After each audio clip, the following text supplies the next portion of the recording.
Hello everybody, this is the Silent Striker HD here, and we're giving you a little commentary on Nuketown. Surprisingly not Nuketown 2025, but just a normal game of Nuketown I got into with a fellow subscriber of mine.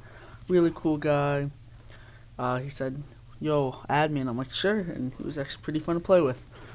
Tell you a little bit about this gameplay before I get into the topic at hand, which is how to efficiently play Domination.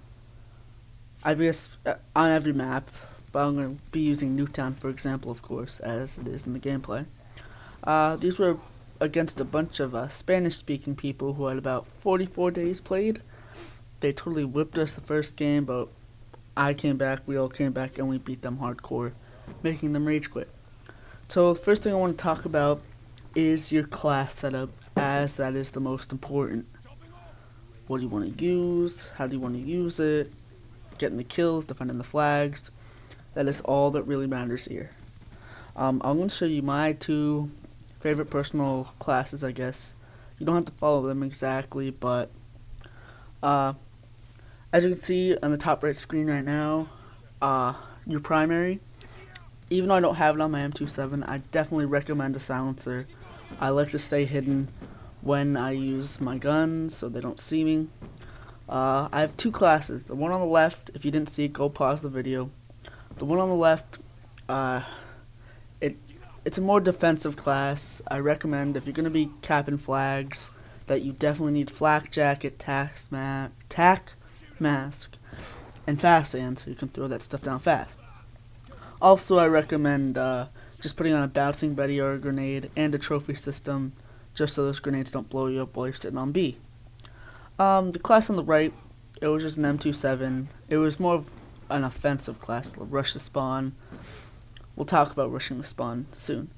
I have Ghost, Fast Hands, and Tac Mask on it, because if you're going to be rushing the spawn, you don't want the UAVs to find you, you want to be hidden, as why the silencer would make sense. I also just have a normal nade and attack insert on there, so you don't have to spawn all the way back when you're rushing the spawn. Next I'm going to talk about is, like, you can't really spawn trap a Domination, but you can hold the place. Like, I'm not going to say camp, but as you can see here, I'm on the left. Actually, yeah, I'm pushing up right now. That is a good spot to hold down. Also on that right alleyway that I am looking at right now, or running right past. That is also a good place. You want to basically hold in the center by B, especially on Nuketown. And other maps, you can probably push up a little bit past B. That's fine. Some maps the spawns work differently. I can't control that. So yeah, you don't want to rush the spawn, otherwise the spawns will flip and you will screw yourself over. I've done it plenty of times. My teammates have done it many times. Too many times, if you ask me. And yeah, just want to make sure we get that down. Next, it's just kind of going to be capping the flags. So talk about some things that are important. Your class, very important, as I mentioned earlier. Another thing that is very important is that you work together, even if you have randoms. As much as I love to do it, running on B with one person in the middle of Nuketown will not help you very much capping it. That's why, especially when I'm in a party, I make sure I at least get 2 or 3 people on it, because one person takes forever to capture the objective. So make sure you always have people watching your back, because it helps. Trust me. Another thing I want to talk about on capping the flags is be aware of your minimap.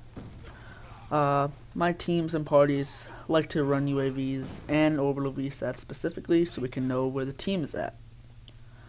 Very important to know. Keep an eye, because a lot of people don't use silenced weapons. Just be like, oh, I can see that guy, they're coming from the right side. Oh, I can see one coming from the left, I'm gonna go pick him off. And yeah, it's all good like that. Another thing I want to talk about is your kill streaks.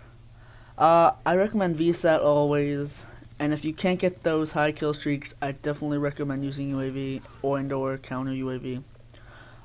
2 other kill streaks that I used all this weekend playing Nuketown were Lightning Strike and Lodestar. They help out a lot when there are people on the bombs you want to get off. Really clutch. Saved a couple games of Hardpoint and Dom and Demo for me, but specifically Domination, they're good. Another thing I want to talk about is capping the flags again. Like, I kind of just skipped over this part. But you just want to make sure that you clear out the enemies before really you run in there. Because you don't, if there's 6 people all camping in that truck by B, and 2 people in the house and 2 people in that alleyway, you're going to get screwed over no matter how many teammates you have. Like, let's be real here. You'll get raped. Yeah, I know. Tell me about it. Another thing you want to do is you want to make group decisions, if I haven't mentioned this already. Like, make sure you have a team agreement. Be like, oh yeah, rush A, rush the spawn, let's cap A, flip the spawn, make them spawn at C so we can get the better spawn trap. I always recommend that, working as a team. And, oh, I kind of skipped over this. I highly recommend playing with a party. If you don't have any friends, go in some lobbies, find some cool people and add them. I cannot stress it enough. Playing alone will not help you. Will not do good, honestly. As much as I tried this weekend, I just couldn't. I just didn't find it fun playing alone. I need my buddies. I need my bros to help me out. I'll talk about this gameplay a little bit now. After I know. I started off with the MSMC. I kind of got raped a little bit, as I would say. So I decided to take out this vector, which I haven't used since it was patched back in the day. And I kind of go off with it. I mean, it's not as bad as I thought it would be. I'm running a VSAT, Warthog, and Lodestar. I was just trying to impress some people getting some high kill streaks, you know. I haven't done that all weekend. I was trying to get my sniper's gold. Yeah. Well,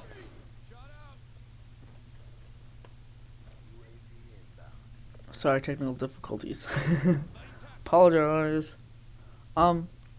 Another class setup you could run is, and as newbie as it is an LMG. Yeah, LMGs are really cool. You can just make sure you can hold down a spot. Like, if you want to hold down a spot, use the LMGs, and if you don't know how to use those, look at my channel. I have a video. Swag. Well, yeah, that is also a good place, you know. I'm getting off topic here. Next, I'm going to talk about knowing your maps, which is very important. Like, if you're an experienced COD player, you should know these maps, as I shit on that guy with a ballistic knife right there. Let's say you're playing on Nuketown, for example. You're going to want to know a distinct route to B that will not get you killed and will give you an upper hand on the enemy. Like, I'm not talking about just running right up the alleyway, risking getting killed, risking getting the quad, but I'm talking about, like, going around, going prone, sneaking behind stuff, making yourself invisible while making the enemy visible. And watch this epic kill cam. Swag. That's the last topic I really wanted to bring up. I thank you guys for watching this video. Subscribe, comment, and like the video, and Silent Striker out.